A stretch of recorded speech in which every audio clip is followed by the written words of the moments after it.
Good morning class 7। बेटा science का lesson 5 हम लोग को स्टडी करना है। बहुत इंटरेस्टिंग लेसन है, देखिएगा। Acids, bases and salts. ठीक, तो सबसे पहले देखते हैं कि व्हाट आर एसिड्स। एसिड्स हैं क्या? देखिए, जो भी चीज आप लोग जैसे घर में खाने पीने में खाते हैं, जैसे आपने नींबू खाया, कैसा टेस्ट आता है? खट्टा आता है। विनेगर आप यूज करते हैं, आंवला यूज करते हैं, तो ये जितनी भी खट्टी चीजें हैं ना, इनके में खट्टापन क्यों है जानते हैं? एसिड के कारण। तो आप देखिए एक लाइन यहाँ पर, the substances which are sour in taste are called acids. जो भी चीजें स्वाद में, टेस्ट में खट्टी होती हैं वो एसिड्स होती हैं। और इसमें बताया गया है कि एक्चुअली एसिड वर्ड जो है लैटिन वर्ड एसियर से लिया गया है, और इस एसियर का मतलब होता है खट्टा। तो इसी से नेम डिराइव हो गया एसिड। ठीक, देखिए एसिड एक्चुअली कंपाउंड है, और इस कंपाउंड में H आयन जरूर रहता है। एसिड जो कि कंपाउंड है, इसके किसी भी सिंगल मॉलिक्यूल में हाइड्रोजन जरूर से रहेगा। देखिए यहां पर देखिए HCl मतलब हाइड्रोक्लोरिक एसिड। इस हाइड्रोक्लोरिक एसिड में ये H आप देख रहे हैं ना, यदि इसको वाटर में हम मिक्स कर दें तो ये HCl ब्रेकअप हो जाता है। कैसे कैसे होता है? देखिए ये H आयन है, H के ऊपर चार्ज लगा है ना प्लस का, ये H आयन है, और ये Cl आयन है। ठीक है ना? तो कहने का मतलब है कि कोई भी एसिड जो है वो सॉल्यूशन फॉर्म में, यानी कि जब वाटर में डिसॉल्व किया जाता है कोई भी एसिड, तो वो H आयन हमें हाइड्रोजन आयन देता है। देखिए यहाँ सल्फ्यूरिक एसिड H2SO4, यानी सल्फ्यूरिक एसिड को वाटर में डिसॉल्व किया गया, इसने भी H आयन यानी हाइड्रोजन आयन दिया। ठीक है। अब बेटा ये एसिड्स जो है इसको मेनली 2 ग्रुप्स में क्लासिफाई करते हैं, mineral acids and organic acids. तो जैसे आप थोड़े और बड़े होंगे, लैब में जाएंगे, तो आपके लैब में सल्फ्यूरिक एसिड है, नाइट्रिक एसिड है, हाइड्रोक्लोरिक एसिड है। ये सब जो एसिड्स है ना, ये मिनरल एसिड्स कहलाते हैं, और थोड़े बहुत सावधानी से इनको हैंडल करना पड़ता है, क्योंकि कपड़े पे गिर जाए, आपकी स्किन पे गिर जाए, कपड़े पे गिरेगा तो कपड़ा जल जाएगा, स्किन पे गिरेगा उस पे जो है फफोले पड़ जाएंगे, वो भी एक तरह से जल जाएगा कह लीजिए। अच्छा, ये ऑर्गेनिक एसिड क्या है? तो देखो, जो भी नेचुरल एसिड है, फॉर एग्जांपल नींबू यूज करते हो, ये विनेगर यूज करते हो, अभी मैंने आंवले का नाम लिया था, आंवला यूज करते हो, जितनी भी इस तरह की चीजें हैं जो स्वाद में खट्टी होती है, ठीक है, उसमें जो एसिड है वो ऑर्गेनिक एसिड है। ठीक है। कुछ यहाँ पर देखिए दिया भी हुआ है कि लेमन, ऑरेंजेस, ग्रेप्स में साइट्रिक एसिड मिलता है, मिल्क और कर्ड में लैक्टिक एसिड, टैमरिंड में tartaric acid and so on. ये ड्यूटी है आपकी कि आप पढ़िए और लर्न करिए। इसमें से क्वेश्चन भी आएगा। हमने दे दिया भाई एप्पल में कौन सा एसिड है, आपको लिखना पड़ेगा कि मैलिक एसिड। तो ये आपको लर्न करना होगा, बाद में ये ना हो कि आपने तो कॉपी भी करवाया नहीं। अब आगे बेटा कंसंट्रेशन और डाइल्यूट एसिड का क्या मतलब है? देखिए, जैसे मान लीजिए, देखिए सॉल्यूशन फॉर्म में तो रहेगा आपका एसिड, ठीक है। तो यदि आपका एसिड सॉल्यूशन फॉर्म में है, ठीक है, यदि उसमें वाटर की क्वांटिटी कंपैरेटिवली ज्यादा है तो वो डाइल्यूट है, और यदि वाटर की क्वांटिटी कंपैरेटिवली कम है तो वो कंसंट्रेटेड एसिड है। ठीक है। कंसंट्रेटेड और डाइल्यूट एसिड का मतलब क्या हुआ? कंसंट्रेटेड एसिड का मतलब ये हुआ कि इसमें वाटर कम रहेगा और एसिड की मात्रा ज्यादा रहेगी, और डाइल्यूट में वाटर की क्वांटिटी ज्यादा रहेगी और एसिड की क्वांटिटी कम रहेगी। तो ये है कंसंट्रेटेड और डाइल्यूट। अब एसिड की प्रॉपर्टी क्या है? तो अभी एक प्रॉपर्टी तो आप जान गए हैं कि ये टेस्ट में सावर है, यानी खट्टा है। ये स्ट्रॉन्ग या वीक दोनों हो सकता है, अभी समझेंगे इसके बारे में आप। इसके अलावा देखिए ये रिएक्ट भी करता है, एसिड रिएक्ट तो जबरदस्त करता है। मेटल के साथ जब रिएक्ट करता है तो हाइड्रोजन गैस रिलीज होती है। ये ऑर्गेनिक थिंग्स का कलर भी चेंज कर सकता है। ये लाइमस्टोन के साथ रिएक्शन करके CO2 यानी कार्बन डाइऑक्साइड रिलीज करेगा। ये बेस के साथ जब रिएक्ट करेगा तो बेस को न्यूट्रलाइज करेगा, सॉल्ट और वाटर बनेगा।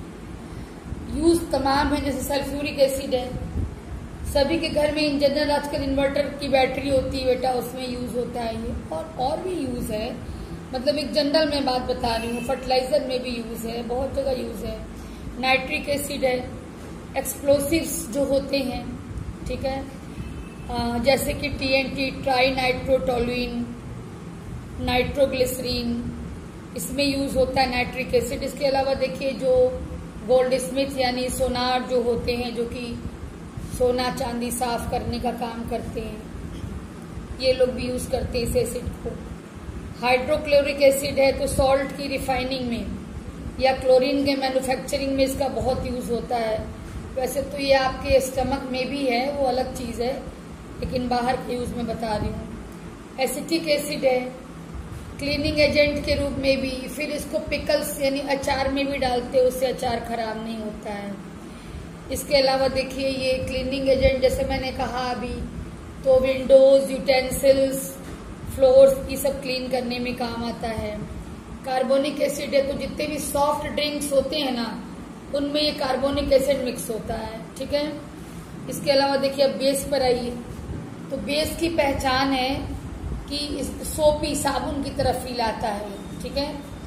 और टेस्ट तो इसका बिटर होता है। वैसे कभी भी ये सलाह आपको नहीं दी जाती कि आप टेस्ट करके ये डिसाइड करिए कि एसिड है कि बेस है, क्योंकि ये डेंजरस बात हो जाती है। जिस तरह से एसिड में H आयन मिलता है, वैसे बेस में ये OH आयन मिलता है। कोई भी बेस सॉल्यूशन फॉर्म में आएगा तो उससे OH आयन बनेगा। प्रॉपर्टीज क्या है, हमने कहा कि टेस्ट में बिटर है, कड़वा है, सोपी टच है इसका। और अभी इसमें नहीं बताया गया था एसिड में, तो मैं बता दूं कि एसिड जो है वो ब्लू लिटमस को रेड करता है, और बेस जो है वो रेड लिटमस को ब्लू में टर्न कर देता है, ठीक है। इसके बाद देखिए हमने बता ही दिया कि OH ग्रुप इसमें होता है, हाइड्रोक्सिल ग्रुप इसको कहते हैं। और ये भी जब एसिड से रिएक्ट करता है, बेस जब एसिड से रिएक्ट करता है तो सॉल्ट एंड वाटर बनता है। और ये भी कोरोसिव है, वो भी कोरोसिव था, एसिड भी, ये भी है, स्किन को नुकसान पहुंचा सकता है ये भी। इसका भी यूज क्या है देखिए, जैसे कैल्शियम हाइड्रोक्साइड जिसको कि स्लेक्ट लाइम भी कहते हैं, ठीक है, ब्लीचिंग पाउडर बनाने में यूज होता है। कभी फूड पॉइजनिंग हो गई तो इसको लेते हैं उस असर को दूर करने के लिए, पॉइजन का असर दूर करने के लिए। सबसे बड़ा यूज इसका वो बिल्डिंग कंस्ट्रक्शन में भी इसका होता है। और फार्मर्स भी इसको यूज करते हैं फील्ड में कि एसिड रेन के कारण मिट्टी में जो एसिडिटी बढ़ जाती है, तो कैल्शियम हाइड्रोक्साइड मिलाने पर वो एसिड न्यूट्रलाइज हो जाता है, जिससे कि एसिडिटी का जो हार्मफुल इफेक्ट है वो समाप्त हो जाता है मिट्टी में। इसके बाद सोडियम हाइड्रोक्साइड जिसको हम लोग कास्टिक सोडा भी कहते हैं, ये सोप बनाने के काम में आता है या पेट्रोलियम रिफाइनिंग के काम में। इसके बाद मेडिसिन वगैरह में भी काम आता है ये बनाने में। रेयान जो धागा है आर्टिफिशियल, उसको बनाने में भी इससे हेल्प मिलती है। पोटेशियम हाइड्रोक्साइड जिसको कास्टिक पोटाश भी कहते हैं। देखिए ये फंगल इन्फेक्शन के ट्रीटमेंट में काम आता है, बीमारियों की डायग्नोसिस में भी इसका काम आता है, यूज होता है ये। अब मैग्नीशियम हाइड्रोक्साइड देखिए है, यदि कॉन्स्टिपेशन है किसी को तो उसमें ये मेडिसिन के तौर पे यूज होता है, लेकिन बहुत ज्यादा यूज करने पर इसका साइड इफेक्ट भी हो जाता है, डायरिया का भी प्रभाव आ जाता है, इसलिए अकॉर्डिंग टू डॉक्टर यूज करना चाहिए। अमोनियम हाइड्रोक्साइड है, इसमें है कि यदि कपड़े पे इंक स्पॉट लग गया है उसको रिमूव करना है तो ये काम आएगा। इसके अलावा क्लीनिंग एजेंट के रूप में ये भी काम करता है, जैसे विंडो पेन्स हैं उनको साफ करना। कॉस्मेटिक इंडस्ट्री में भी इसका यूज होता है और फर्टिलाइजर के रूप में भी इसका यूज होता है, ठीक है। अब है कि एसिड और बेस में आप कैसे डिफ्रेंशिएट करेंगे। मैंने पहले कहा कि टेस्ट नहीं करना है। तो इसके लिए इंडिकेटर्स होते हैं। एक इंडिकेटर इसमें बहुत जो कॉमन इंडिकेटर है वो लिटमस है। लिटमस जो है ये लाइकेन से निकाला जाता है। तो या तो इसको आप इसको क्या करते हैं, इस लिटमस को कि पेपर में सोक करा लेते हैं, ठीक है ना। तो डिस्टिल्ड वाटर में यदि इसका कलर हम देखें लिटमस का तो वो करीब पर्पल कलर होता है, ठीक है ना। डिस्टिल्ड वाटर में लिटमस का कलर पर्पल होता है।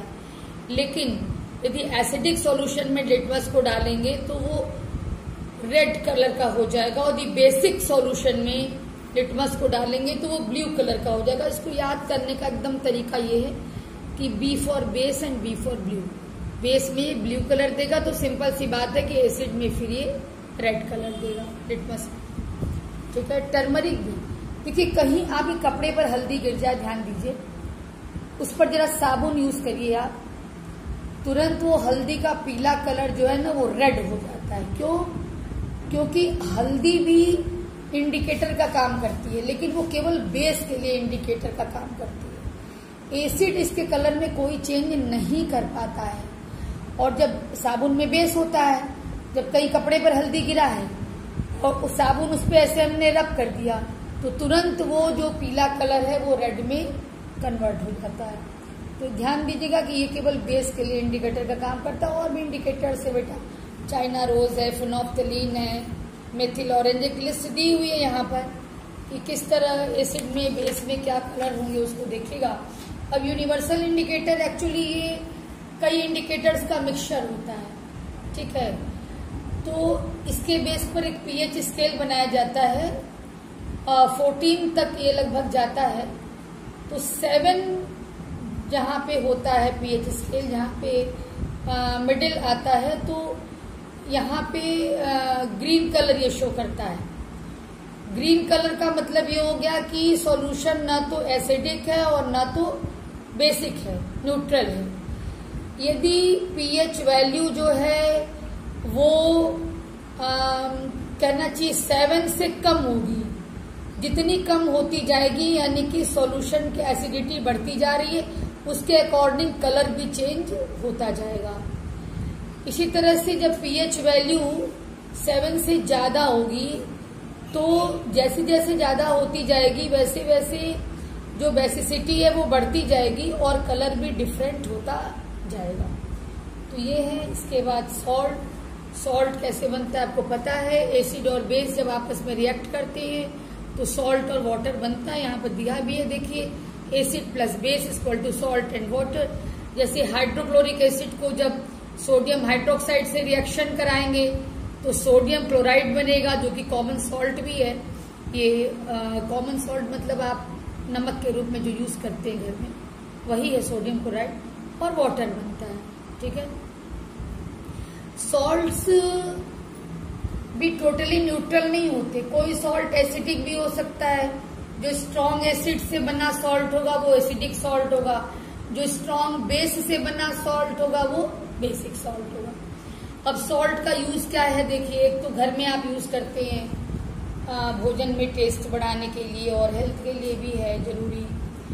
इसके अलावा फ्रीजिंग मिक्सचर बनाने के लिए भी इसका यूज होता है। आइसक्रीम वगैरह के मैन्युफैक्चरिंग में नमक का यूज होता है, नहीं सोडियम क्लोराइड का यूज होता है। अचार बनाने में होता है, ये जनरल चीज है। सोडियम कार्बोनेट जो है ये ग्लास यानी कांच बनाने के काम में आता है। इसको वॉशिंग सोडा भी कहते हैं क्योंकि इससे सोप और डिटर्जेंट भी बनाए जाते हैं। सोडियम बाइकार्बोनेट को बेकिंग सोडा कहते हैं। जैसे ये ब्रेड वगैरह बनता है ना, उसमें काम आता है, केक ब्रेड सब में काम आता है, फ्लफी बनाने में केक और ब्रेड को। इसके अलावा फायर एक्सटिंग्विशर में इसका यूज होता है, मेडिसिन में इसका यूज होता है। इसके बाद कॉपर सल्फेट है, देखिए इस सॉल्ट का use textiles, leather, would, batteries आदि प्रोडक्शन में होता है। बहुत सी चीजों का लिस्ट दिया हुआ, यू कैन सी योरसेल्फ। इसके बाद देखिए neutralisation reaction in everyday life. देखिए जैसे चींटी, कभी लाल चींटी आपको काटती तो आप देखते हैं वहां खुजली होने लगती। जहां भी यहाँ पे चींटी काट दी यहाँ खुजली हो रही, क्यों? क्योंकि जहां पे चींटी ने आपको काटा ना वहां पे उसने फार्मिक एसिड डाल दिया, ठीक है। अब वो खुजली दूर करने का क्या आप उपाय करेंगे, तो वहां पे थोड़ा सा बेस यदि पड़ जाए तो वो बेस उस एसिड को न्यूट्रलाइज कर देगा, तो एसिड का इफेक्ट खत्म हो जाएगा। ये हो गया ना बेस का यूज। इसी तरह से कोई किसी फैक्ट्रीज में जब कोई एसिडिक वेस्ट निकलता है और वो एसिडिक वेस्ट यदि मान लीजिए पानी में डाल दिया गया, नदियों में, तो क्या होगा, वो एसिडिटी बढ़ेगी। उस एसिडिक मीडियम में जो कहना चाहिए पानी में का प्लांट है, वाटर प्लांट है, एक्वेटिक प्लांट या एक्वेटिक एनिमल्स हैं, उनके लिए हार्मफुल प्रूफ हो जाएगा। तो इसके लिए क्या होगा, इसके लिए ये करना होगा आपको कि जो भी एसिडिक वेस्ट है, फैक्ट्री से निकला हुआ जो भी एसिडिक वेस्ट है, पहले उसका ट्रीटमेंट हो जाना चाहिए किससे, बेस से, ताकि वो न्यूट्रलाइज हो जाए और तब फिर उसको आप नदी में डालिए, पानी में डालिए, जो भी करिए, ठीक है। इसके अलावा देखिए मैं आपको बताऊं, जो टूथपेस्ट आप करते हैं बेसिक होता है, क्यों, क्योंकि मुंह में एसिडिटी हो जाती है। जैसे रात को आप खाना खा के सोए, ढंग से आपने मुंह नहीं साफ किया, ऐसे सो गए, तो खाना का पार्टिकल बचेगा, तो या मीठा मीठा कुछ रह गया चिपका, उसका जो पार्टिकल है, बैक्टीरिया क्या करेगा, रात भर में उसको एसिड में चेंज कर देगा। तो ये क्या करता है, टूथपेस्ट क्या करता है, बेस है, वो तुरंत एसिड से रिएक्शन करके उसको न्यूट्रलाइज कर देगा। इससे आपको टूथ डीके नहीं हो पाएगा। जो टूथ में आपकी कैविटी हो जाती है ना, वो एसिडिटी की वजह से हो जाती है कि जो बैक्टीरिया जो एसिड प्रोड्यूस करता है, तो वो जो दांत के ऊपर इनेमल है, उस इनेमल को गला के कैविटी बना देता है। तो जब आप यदि सोने से पहले यदि आप ब्रश कर लेते हैं तो इसका चांस ही नहीं आएगा कि एसिड प्रोड्यूस हो और आपको टूथ कैविटी हो। लेकिन इन जनरल लोग करते नहीं है, भोजन के बाद वो सीधे सो जाते हैं। लेकिन कम से कम एटलीस्ट इतना कर लिया करिए आप लोग कि भोजन के बाद बहुत अच्छे से मुंह को साफ करिए। आप जिसको कुल्ला करना कहते हैं, वो बार बार करिए, कई बार करिए, ताकि कोई पार्टिकल खाने का आपके दांत में फंसा न रहे और एसिड का फॉर्मेशन ना हो। तो बेटा ये लगभग सब। अच्छा चलिए, एक और टॉपिक है, मैं डिस्कस कर देती हूँ। जैसे मान लीजिए आप क्या मतलब किसान लोग जब खेती करते हैं तो वो लोग खेतों में फर्टिलाइजर डालते हैं, खाद डालते हैं, रासायनिक खाद, केमिकल फर्टिलाइजर्स, उसको प्रोडक्शन को बढ़ाने के लिए। तो बार बार ये फर्टिलाइजर पड़ने से जो मिट्टी होती है वो एसिडिक हो जाती है, जो कि अब हार्मफुल होने लगती है। तो उसमें हम लोग फिर बेस डालते हैं मिट्टी में, जिससे कि जो एसिड है वो बेस से रिएक्ट करके फिर मिट्टी न्यूट्रल हो जाती है और हमारे प्लांट्स को नुकसान नहीं पहुंचाती है। तो बेटा ये तो चैप्टर हो गया। मैं इसमें होमवर्क आपको दे रही हूँ, आप लर्न और राइट करेंगे तुरंत बेटा। लेसन सुनने के बाद लर्न और राइट करेंगे तो आपको अच्छे से समझ में आएगा। चलिए ये लेसन 5 है, लेसन 5 का एक्सरसाइज डी का 1 to 5 ये पूरा बेटा बहुत छोटा छोटा क्वेश्चन है। 1 to 5 पूरा लर्न एंड राइट करना है। होमवर्क ये है बेटा। ओके बेटा, थैंक यू।